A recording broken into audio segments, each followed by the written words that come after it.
Ladies and gentlemen, and welcome to X Maximus, aka Mando's YouTube channel. Today we've got a special guest, and he's a friend of mine. It's Max Freeman. Welcome, Max. Thank you, Mando. Great to be here. Max is the author of Bitcoin's Purpose Restored, and he's also, in my opinion, my humble opinion, the mastermind behind Epic Cash. Welcome to the show today. Thank you, Mando. Great to be here. So, well, I'm going to ask you a series of questions today, just nice and informal, Max, just talking about, Epic Cash, talking about the book, and we can even have a chit chat about the markets as well. Yeah? Sounds good. In your opinion, Max, what is Bitcoin's purpose? Well, in Satoshi's opinion, if we go back to the white paper, he describes Bitcoin as a peer-to-peer electronic cash system. And the first line of the white paper really says it all. It says a purely peer-to-peer version of electronic cash would allow online payments to be sent directly from one party to another without going through a financial institution. Yeah. And so in Satoshi's view, he created an electronic cash system specifically designed to allow people to make payments without trusting third parties or going through financial institutions. Yeah. So that's my opinion, which is that the creator knows best what it's supposed to be about. In your opinion, Max, why does it need to be restored? What are the issues behind it? I know you're very passionate about this.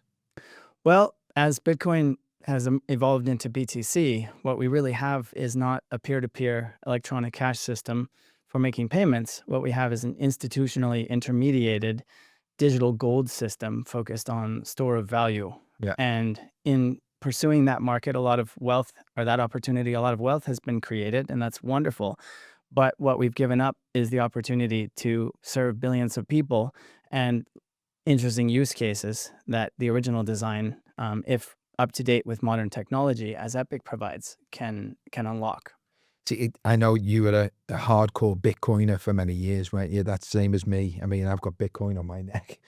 Bitcoin, what it was years ago, let's be honest, with the big boys coming in, the institutions, it's not what it once was. I hold a lot of Bitcoin, but for me, it's sort of like being attached to me since 2016. You were actually in it earlier than that. Around the same time, yeah, Yeah. summer of 2016. And, at one point, I'm sure you had Bitcoin running through your veins like myself, yeah? Nearly got the tattoo. Nearly got the tattoo. I'm not asking where you were going to get the tattoo, but why do you think people don't use Bitcoin to make payments? Because that's originally what it was designed for, yeah? So in a nutshell, it's too slow, it's too expensive, and if you're relying on third parties, as most people do, they control what you can and can't do with it. Yep. So for example, if you withdraw from Coinbase, they want to identify the owner of the wallet. If you want to pay your poker buddy the winnings at the end of the night, they want his KYC information and to know that it's for a poker game. And that level of friction is a significant barrier for people, where it's easier just to use other forms of money.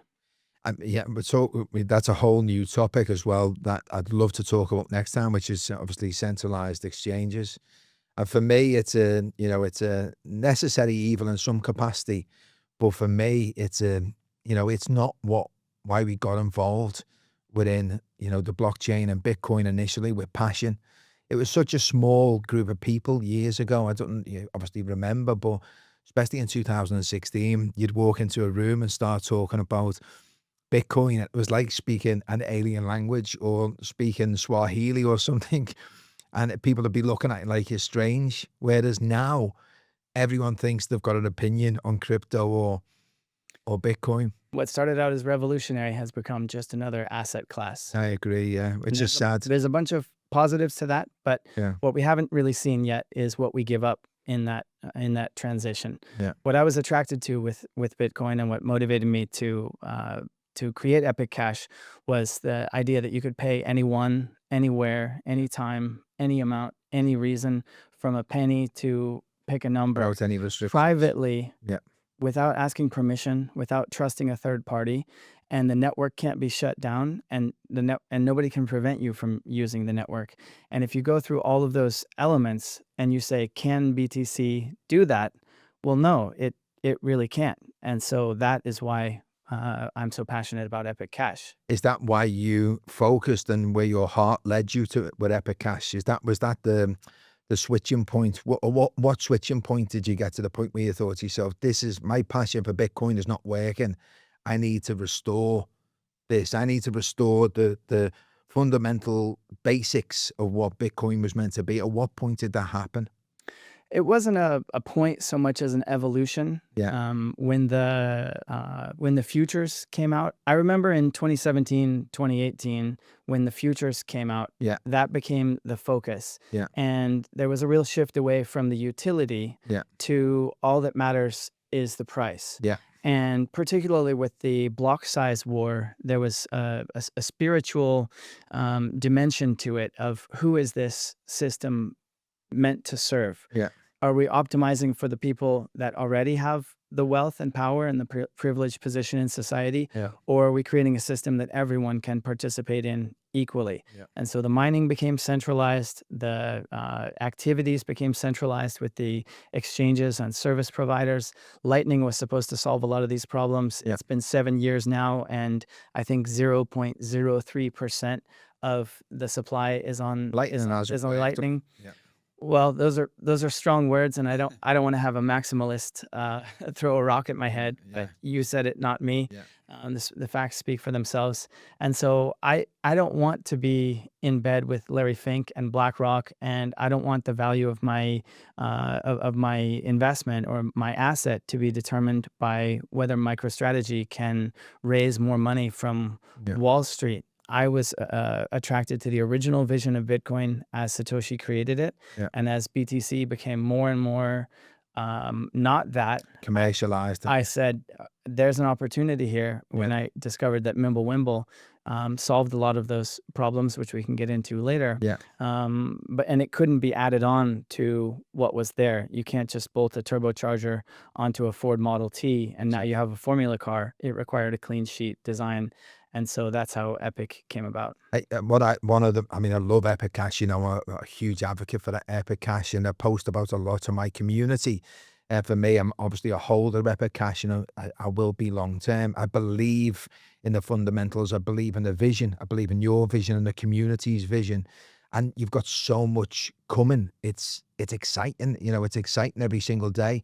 I love the ability for people to be able to mine Epic Cash from their PC. And what we'll do, guys, we'll put a link below where they can actually go into that on the MoneyPrinter side. It's absolutely fantastic. Yeah, my little son's been doing it when he's 8 years of age.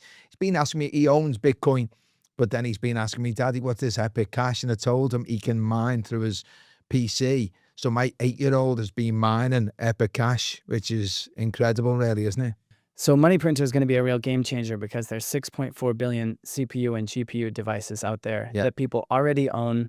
When they're not working for spreadsheets or gaming or videos or whatever they're doing, those people can be earning Epic. Unlike BTC, you don't need an ASIC device. No. You don't need to replace it every 3 years. What do you need, Max, in order to? Because just for people who aren't that technical, my son's got high-powered PC, gaming PC. I know that's fine.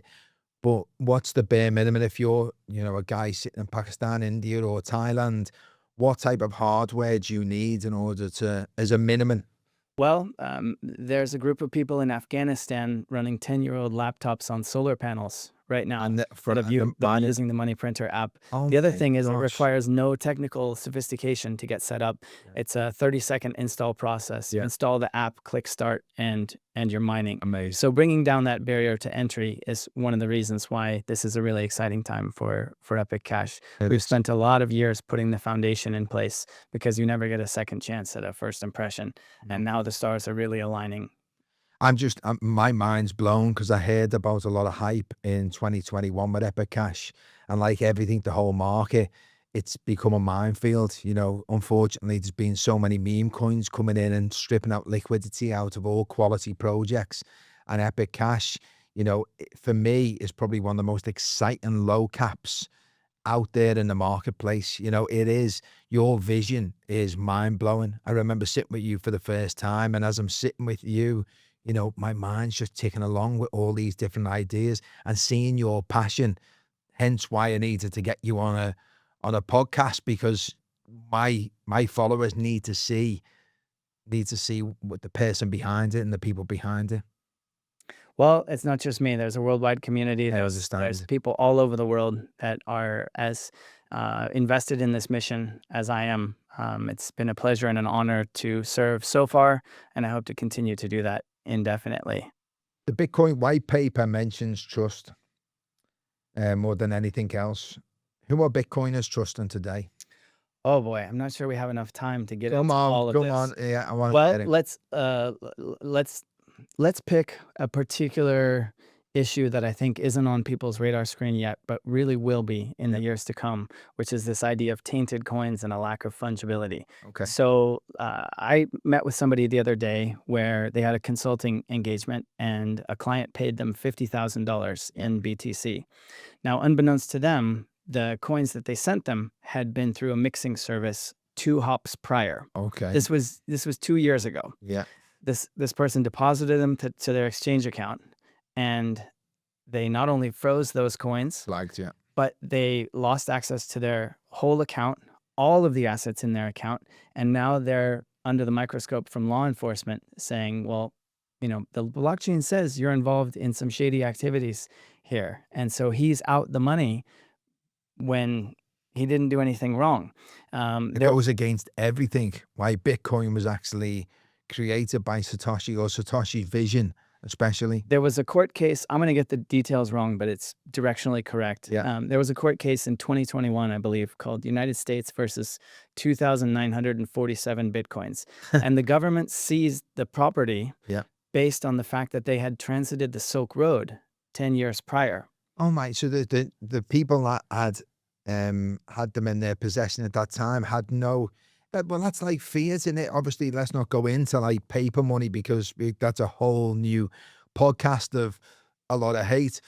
But that's like having more cash myself here, and then 15 years ago it was involved in some sort of dodgy transaction, and then I get cash. Exactly. That's completely wrong. That's the law. And so what's particularly scary about that, to answer your question, when you receive a payment using BTC or really any transparent crypto, you're Yep. trusting the sender that they're not going to transmit a problem to you. And a blockchain that has confidentiality baked in at the protocol level, like Epic does, Yeah. you completely avoid those problems. And we can get into that more later. Yeah. And so an interesting data point that came out of my research for the book is that out of the 19, almost 20 million BTC coins that exist, Yeah. about 11 million of them have transited the Silk Road. So the US government could confiscate over half of the coins arbitrarily from anyone, anytime. And that's infinitely easier if it's held through a custodial third party. Of course. Or when you try to go to spend them, the computer says no. The top 3 chain surveillance companies control 90% of the market, and that's a $41 billion industry this year that's just exploding. So careful what you wish for. This institutional adoption, it does involve trade-offs, and so far all we've seen is number go up, whereas the bill maybe will come later. So you're trusting your sender to not send you trusted coins.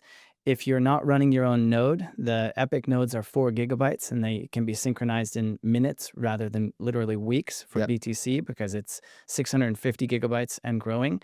If you're not running your own node, you're trusting the node provider to represent the network state to you faithfully. Yep. If you are not custodying your coins, of course, not your keys, not your coins, then they control what you can and can't do with them. If you're using Lightning, almost all of Lightning is custodial, it's permissioned, it's centralized, it's regulated, it's KYC'd. And so whenever you're talking about a financial institution type scenario or a commercial engagement rather than using free open source software as Bitcoin started out as in 2009 or Epic is today, then you're involving trust in all kinds of places. The other thing is, let's say, you have a long-term view. Okay, I'm going to buy some coins at $100,000 today. My plan is to hold them for 20 years, and then my child is going to go to college, and I hope they're millions of dollars by then. Well, what is that value? Why is it $100,000? What does store of value mean? Yeah. When you say a store of value, you mean I hope that I'm going to be able to someone for a higher price later. Yeah. And why are they going to buy it later? They're not buying it to use it because the utility keeps diminishing over time. They're buying it because they hope someone else is going to pay more for it later. And so if we look at who's buying today, it's these digital asset treasury companies that are absorbing most of the supply. Yeah. Where are they getting the money from to do that? Well, they're borrowing it from Wall Street, and Wall Street gets it from the commercial banking system and from the central banks. And so haven't we just reintroduced trust in the exact same system and exact same people over for our entire lives? Yeah. I don't want to trust I think those people. You mentioned the stat before. Is it 37% of? Repeat it again. Yeah. So I picked up on some research recently that in the US, 37% of BTC owners own their holdings through ETFs at this point. And if you think about how recently they were introduced, Yeah. that's a massive market share in a very short time. Yeah. And there's a saying, he who has the gold makes the rules. That's the golden rule. And so we're giving control over to these people. The question is, what will they do with that? And so again, bringing it back to Epic and why I'm so passionate about it is that in a field that changes with the wind, today I'm an AI project and now I'm a meme project. And in 2021, we were about NFTs and so on. Epic has remained completely consistent to the promises made in the 2019 white paper without any deviation. It's the original Bitcoin vision, rooted in the monetary properties of 21 million, without sacrificing the utility of being able to use it as cash. You know, look, it's catch-22 situation with the market the way it is, and with Bitcoin. Because if you remember back, 9 years ago in 2016, it was such a closed door community that we were in. We were in Telegram, Discord, whatever it was, yeah. And we were sort of hiding beneath the curtains of this, blockchain community, very small, quite nerdy. And, I'll be the first to say I'm a bit of a nerd myself. But in a way, what's happening, in my humble opinion, what's happening with Bitcoin, because I do love Bitcoin, but I don't like, in many respects, the way things are going with Bitcoin. But in a way, because that's happening with Bitcoin, in my opinion, this is going to be fantastic for Epic Cash. Because if Bitcoin didn't go that way, then and it was successful and you were able to make payments and like the network work, well, there'd be no point in Epic Cash. So in a way, what's happening with Bitcoin, the granddaddy, the digital gold or whatever, what's happening with institutions, and also the light getting shone on it, and normal everyday people getting to understand more and more about blockchain, about crypto. In my opinion, this is the era for Epic Cash to shine. Absolutely. Epic does not compete with BTC. It doesn't intend to replace it. Yeah. The way I look at it is I'm about your age. And I remember 31. Yeah. Stone. About to turn 25. Yeah. And so just as a thought experiment, let's say that we have a movie, and we can have that same movie on a DVD or a Blu-ray. Yeah. Is what's important the content of the movie or the physical disc rests on? And I would say that what's important about Bitcoin is the original ideas that were baked into the design. Agreed. The immutability, the permissionlessness, the trust minimization, the censorship resistance, the centralization resistance, accessibility, one CPU, one vote, all that good stuff.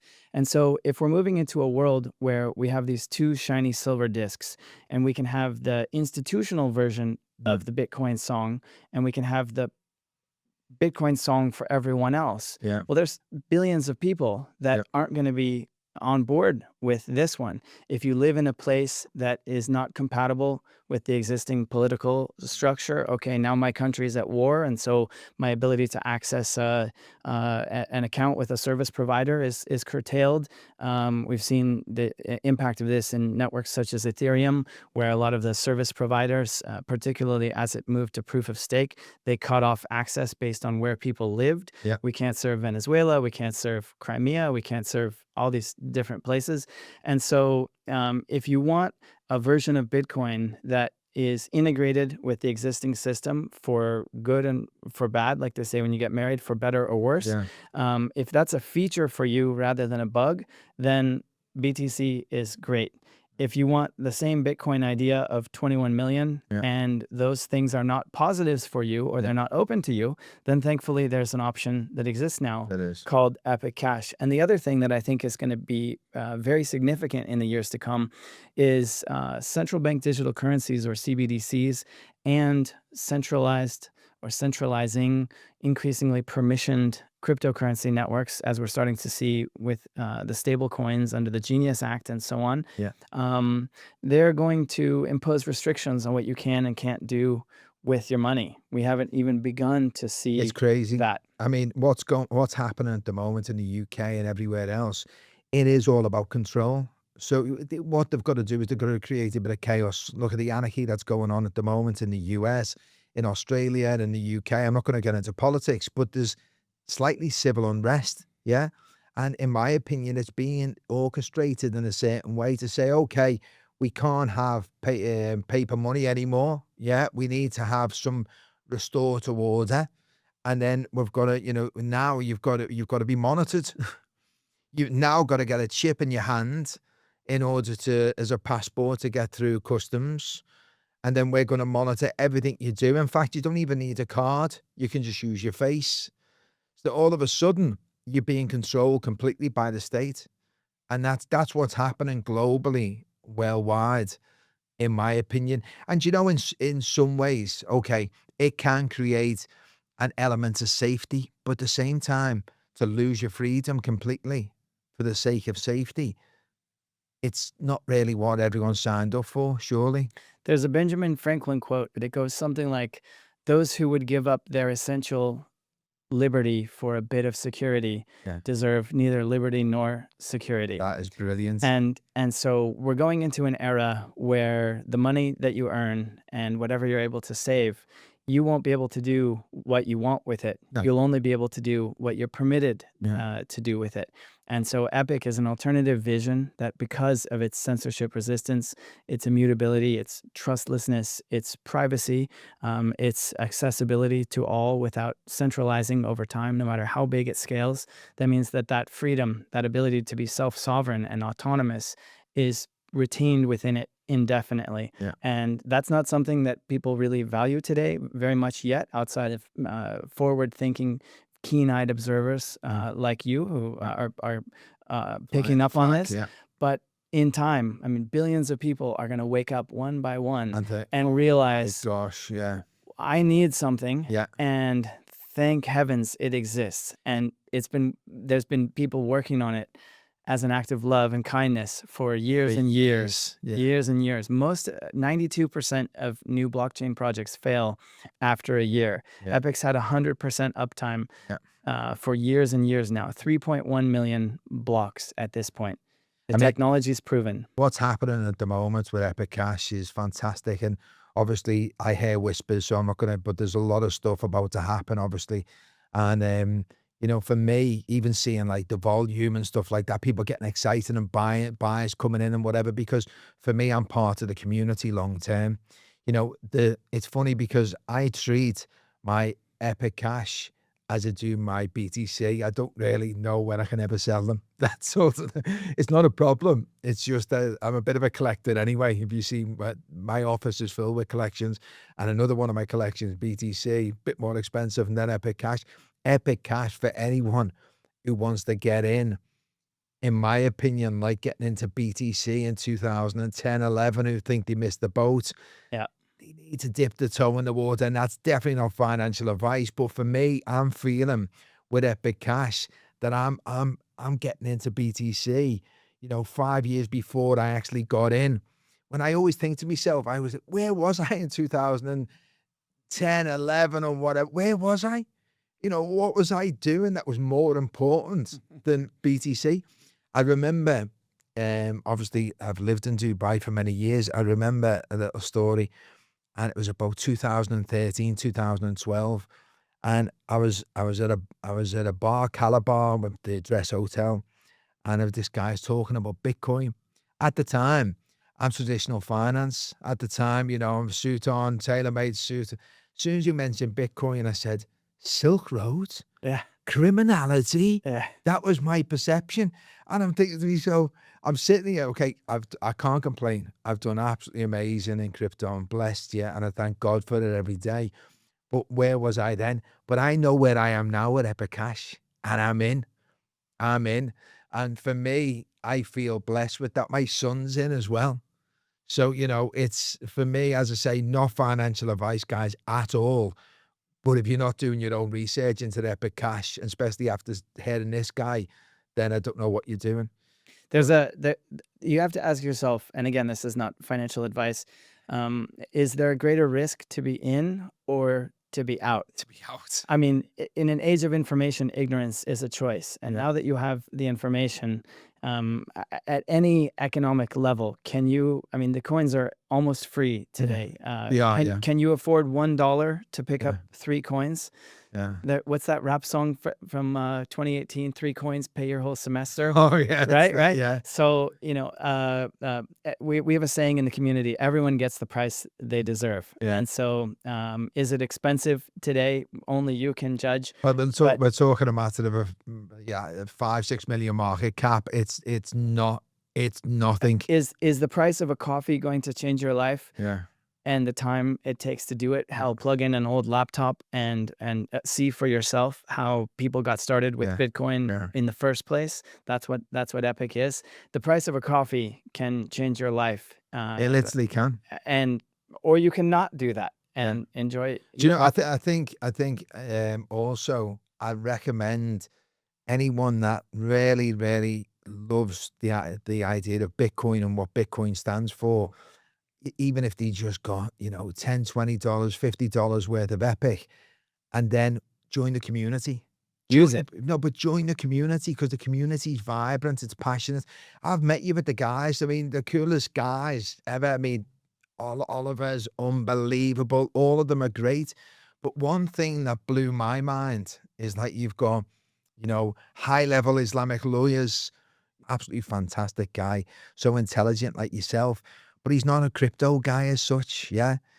But his passion for Epic Cash, he sees it, he gets it. And that's the thing. People now, it's not like when we started or even earlier, because in some ways I think we come in a bit late in 2016, but we didn't really. But there's even a hardcore version of us, 2010, 11, 12, who probably look at us saying, oh yeah, they're newbies, yeah. But back then it was all about the tech. I know there's the typical meme, but it was about the technology. It was about making the money as well eventually, but we looked into the tech. Whereas sometimes it's hard for me, especially being one of the sort of the biggest mentors in crypto, seeing the way things have gone with and I've made a lot of money off meme coins in the past and whatever it may be. And, they've got no utility, no nothing, and people understand that. But it's sad, because back then we were all Bitcoiners, yeah. We were all into privacy. Now, what you've got a lot of people saying, going back to what you said before about, losing the privacy and what Benjamin Franklin said with the security, etc. And you're giving up that for obviously your freedom. A lot of people say, well, if you're not up to no good, why are you bothered? But that's not the point. Do you get me? But that's their excuse. Yeah. That's what these people who want to control you keep on saying. They keep on saying, well, if you're a law-abiding citizen and you're a good person, why are you bothered about privacy? Why are you bothered about this? And in a way, they can start trying to convince you, because I'm sitting there with my family and I'm sitting there, and I want safety and security for my kids. And that's one of the reasons why I live in this beautiful country that's got safety and security. But on the other side, seeing the world change, it's like, well, I still want freedom. I still want to be a free man. Well, let's think. I'm glad you touched on the privacy because that's really central. We don't lead with that because the understanding today is it's scary for a lot of people. Yeah. They are propagandized and they haven't really taken the time to think about it. But I'll just give you some examples. So the co-founder of Ledger, the wallet company Ledger, was kidnapped because they traced his crypto holdings to his real world identity, and they locked him up for weeks or however long it was for a ransom. Thousands of times a year, people come to physical harm in the real world because everybody can peek what's going on with your wallet. Yeah. Let's say that you pay your landlord using any kind of transparent crypto. Well, they can see how rich you are. When it comes to renew the rent, if they know you can afford it, they'll squeeze you a little more. From a commercial context, let's say that you're a business owner. Do you want all employees knowing how much every other employee makes? That would Yeah. be a recipe for disaster. If you are a journalist working in a sensitive environment, do you want your supporters to be able to be identified so that your critical reporting can be shut down by the Yeah. powers that be? There's tons of examples like this that But I go into in the book. it's not just that. It's just wanting to feel free as well. Do you understand what I'm saying? It's like, I wanna wake up in the morning and feel like a free man. But at the same time, yeah, okay, I need the safety element, and that's why I live in this beautiful country with my wife and kids. Going back to what you said about the Ledger guy, and also there was an influencer's daughter that was getting dragged off the streets in France not so long ago into a van because they knew the father had money. And, even though, in my head, where I'm from in Liverpool, I think, "Okay, I'm fairly tough, I can handle situations." In reality, when you've got children, I have to say to my wife as well, "Listen, if we go somewhere, don't post where we are until we've left." Yeah. I just all the time thinking about security because especially with putting my face out there, you know yourself, it's very rare people putting their face out there in crypto. We've had this conversation before. Well, and I hid, not hid. It was just, I was in my comfort blanket talking on Telegram, as Mando for years and being that person. And then when you finally put your face out, sometimes you have to because this community, our community needs quality people to talk in it. There's a lot of people that aren't so good quality that are talking it. So if you stand for the right things and for the right reasons, people like me and you need to show our face and be part of it. We can all serve in some way. I agree. But no matter how good your intentions are, there'll always be some sort of negativity no matter what you say. And that's what I've found in my journey on camera over the years. I'm doing everything for the right reasons, but you're always going to get your trolls, especially in our community, crypto. There's so many people that can hide behind NFT profile pictures. Historically, they're just sitting there probably in the mum's basement as the meme goes. And they're sitting there with the beard covered in, crumbs and stuff like that. Oh, Mando's this, Mando's that. Probably 14, I don't know. What do you think happens when Wall Street controls most of the Bitcoin supply? Well, then they set the agenda. So, as I said before, he who has the gold makes the rules. As we've seen already with the institutional direction, not just with the corporates, but also now with governments. Governments around the world are getting on board with BTC when they can throw their weight around and use the force of law to determine how this thing evolves. There's a question there. Are they going to shape it in a direction that is good for you or maybe not so good for you?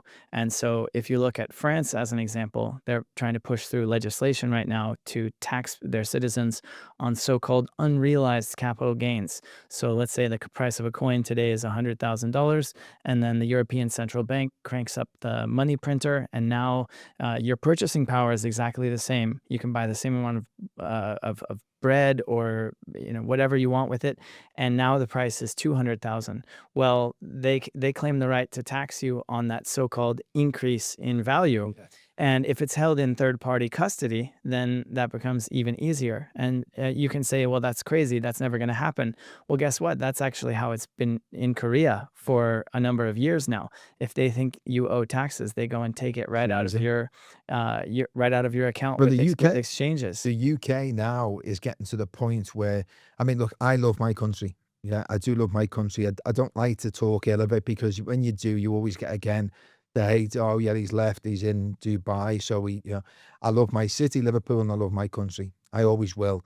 However, what is happening? I'm not going to get political, but what's happening in that country at the moment is horrendous. I mean, I think it's from next month. If you transfer over £800, which is $1,000, to someone's account, it gets frozen, and then they do an investigation in it. An investigation. Yeah. I mean, what's that about? This is where it's coming from. And if you owe tax to HMRC, they can freeze your account and take the money out of it. Yeah, I mean, it's again, If they claim you owe tax. if they claim, and then you can freeze it until you prove to them you don't owe it. In Europe, I read about a teenager who received some money. I think he was German, I want to say. He received some money from his grandfather about 10 years ago, Yeah. in cash. He put it in crypto. Now all of a sudden he's very wealthy. Yeah. He can't use his wealth because in Europe they've adopted the stance that if you can't prove to their satisfaction how you got the money, the assumption is that it's the proceeds of crime and that it's seizable. And he said, my grandfather died. I have no paperwork. This was 10 years ago. Yeah. I can show you anything you want. And he's got all the documentation, but he doesn't have the particular type of documentation that they insist on seeing. Yeah. Well, I'm sorry, sir. Computer says your money's now ours. Tough. Yeah. Tough for you. You're out of luck. It- And that's the world we're going into. Well, we're going into. I mean, as I say, I go back to the UK occasionally. The last time I went back, not the last time in the summer, but at Christmas, so I went back, and I always take some cash with me. Obviously, I've got my bank cards and whatever, but sometimes like I cash in a bit of crypto and get cash for the journey. And that was about £7,000, say about $10,000. I've got kids, I've got a wife. It's not like, that doesn't go very far. And I'm in the UK, I'm in the car, and I've got my UK phone, and then I've got my UAE phone. So I get pulled over with this cash and two phones in the car. Why have you got two phones? So I'm trying to explain to them, why have you got this cash? So they're coming up with all these conclusions. In the end, look, mate, I had to show him on YouTube who it was, on X who it was. Yeah. And he was like, okay then. Yeah. But it was like, I felt really, really in a bad situation in my home country, because I had two telephones.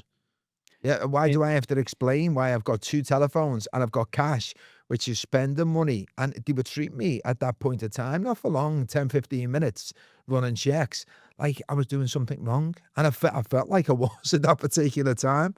All it was holiday money, UAE phone and UK phone. In Greece, cash payments of over €500 are illegal. That's crazy.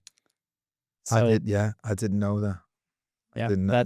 that's the trend worldwide, is toward eliminating physical cash and toward restricting what can be done with electronic forms of payment. Ultimate And control. what most people don't realize is that along many dimensions, what I call centralized, censorable, permissioned, trust-dependent crypto is actually worse than the money systems that we're used to. Yeah. So there really are very few places to hide. I believe that 5-10 years from now, privacy at the base layer will not be an optional, nice-to-have thing that only a handful of people think about. It will be front and center. If you don't have that, then you'll be a footnote on Wikipedia in most cases. I mean, you can already see it worldwide, and I do touch on this with the obviously 100x mindset stuff, but the majority of people, I'm going a bit off topic, but I think it's relevant. The majority of people are conditioned in their life just to settle for this and that, yeah? And so 99% of the global population will wake up in the morning, they will go to work, and they rinse and repeat every single day. And they can't see the mind out of doing anything else but that. And I think a lot of them people are going to be, unfortunately, a lot more easily to control than entrepreneurs like ourselves, who have got a bit more of a free spirit and understand that, just because you want freedom doesn't mean to say that you're doing anything wrong. Whereas a lot of people would just conform. Okay, it's fine. I've got my Netflix of an evening and I'll wake up and I'll get on the bus in the morning. I'll go to work. Unfortunately, them sheep, I don't like to use that term, but in a way, them sheep will be easier to control worldwide. But hopefully there's still a good few of us flying the flag for, freedom long term. I completely agree. What is Epic and how similar to Bitcoin? Well, actually, I would like to touch Go on. on that. So, how Epic is similar to Bitcoin Yeah. is the 21 million, the proof of work, no ICO, no pre-mine, nobody in charge. It's just free software out there on the Decentralized, internet, yeah. completely decentralized. Yeah. There's no company behind it. Epic was designed to sort of be the hand that slips inside the Bitcoin glove, and there's only slight deviations from the original formula in the particular areas where technology has moved on, and there's an ability to solve some of the specific problems that are found in today's BTC. And so Epic uses something called Mimblewimble, which compresses all the transactions in each block. That's why the node is so small, at about 90 to 95% less on an apples-to-apples basis than BTC, because it can expand to handle 1,000 times or more the capacity of BTC. That means that the fees don't need to go as high, which means you're not going to be seeing $10 and $100 plus transaction fees as we've seen over the years in BTC. You can transfer all you want for under a penny, Oh. no matter how high the coin price goes. You can mine it on ordinary computers. There's 3 algorithms using something known as polyphasic proof of work that take turns. So you can mine on a CPU, and when the CPUs are mining, the GPUs are on standby, and when the GPUs are mining, the CPUs and the ASICs are on standby. So it's more secure. It uses less energy. It's also more quantum resistant because there's no transparent addresses. All coins are perfectly fungible, Yeah. which is another one of those Achilles heels. You don't have the tainted coins problem. The privacy is unbelievable. Only the sender and the receiver can see what the details of any individual transaction. Yeah. So if you pay the cashier at the grocery store, they don't know how wealthy you are. All they know is that your payment cleared and you're free to go about your day. Fantastic. It's faster. It's less expensive. It's more scalable. It's private, and it's open to everyone. There's 1.8 billion people that have no access to banking, and 1.3 billion that are so-called underbanked.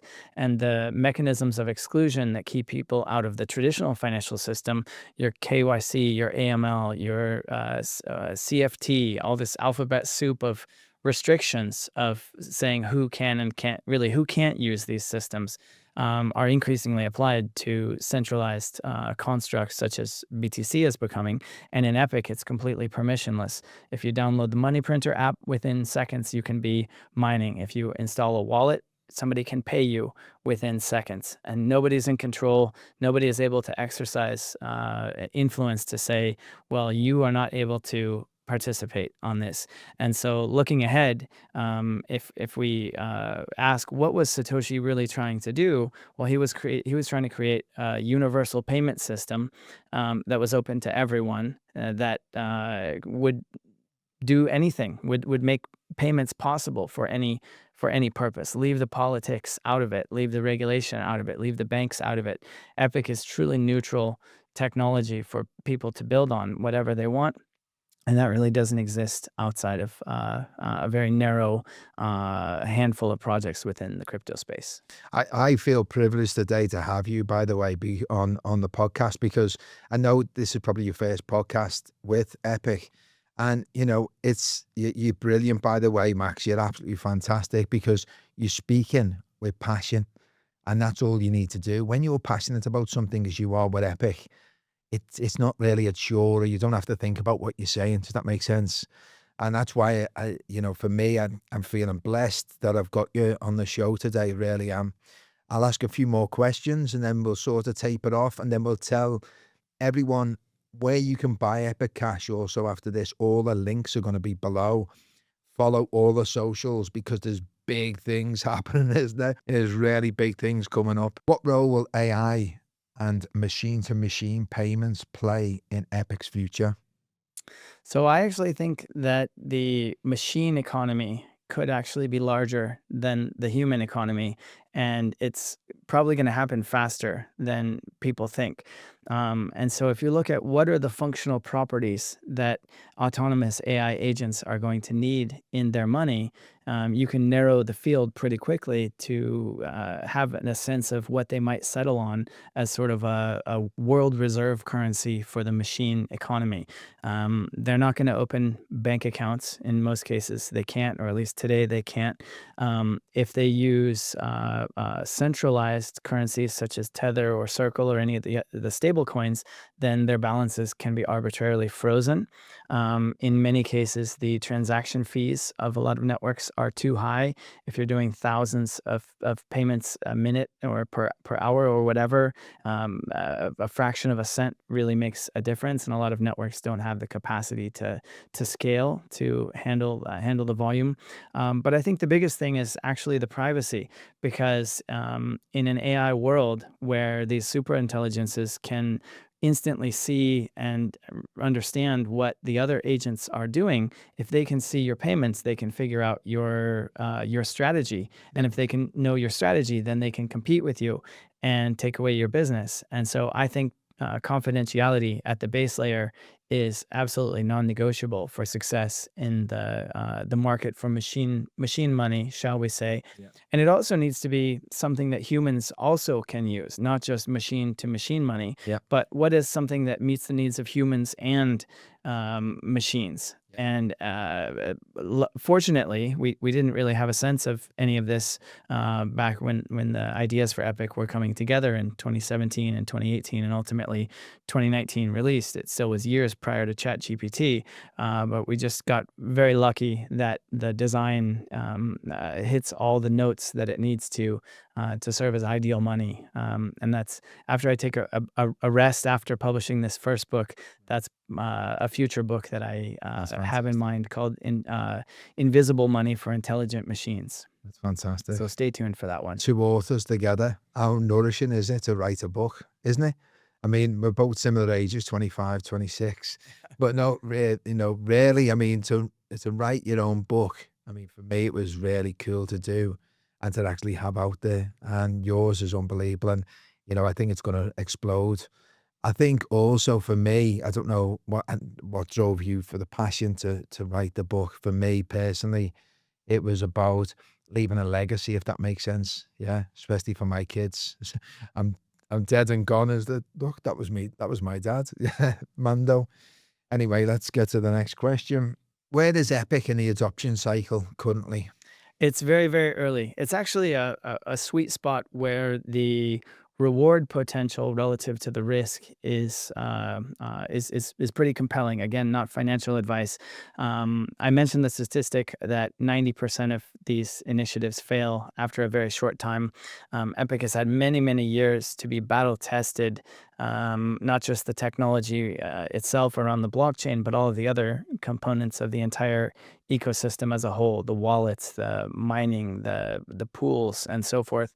And so Epic is in that sweet spot where everything works. It is capable of fulfilling its destiny on a much grander scale, and it works, and it's proven. So it's not the beginning of the end; it's the end of the beginning, and there's a long journey ahead with a lot of potential upside. A lot of good people, including myself, that's going to be standing and flying the flag for Epic.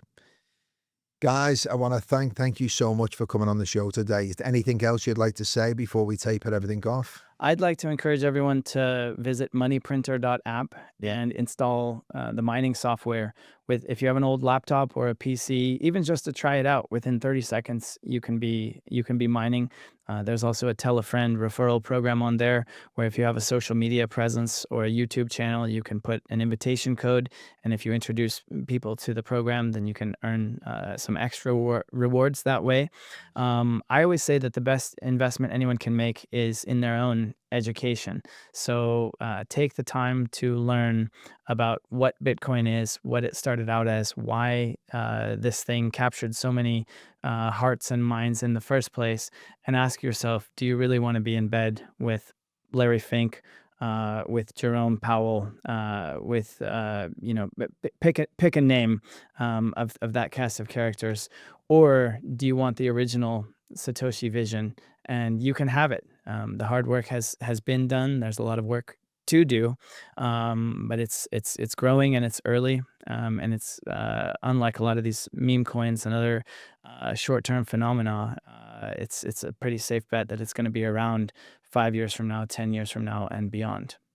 I think one thing that people lose track of these days, they come into the market, they want to be rich in 2 seconds. Yeah. Now, back in the day, I'll say, like, it was the black and white era almost, as I thought of the olden days. But I was reading white papers every other day of different projects. The new investors, they haven't got a clue what a white paper even is. So look, you've heard it from the man, guys, the man himself, Max. This guy is, he hates me saying it, but he's a genius, yeah. The guy is a genius in my humble opinion, yeah. And you've heard from the man himself. If you want to get in, if you feel you missed out on Bitcoin in 2009, 10, 11, 12, yeah, you have the opportunity to get into Epic Cash. Basically, what Bitcoin should have been. First of all, read Bitcoin's white paper. Everyone should have done that already, yeah? And then you'll see why Max is saying what he's saying. You can get in early at the moment. Now, this is not financial advice, but at least do your own research, guys, yeah? Anyway, Max, thank you so much for coming on the show. Thank you, sir. Take care, guys. Over and out.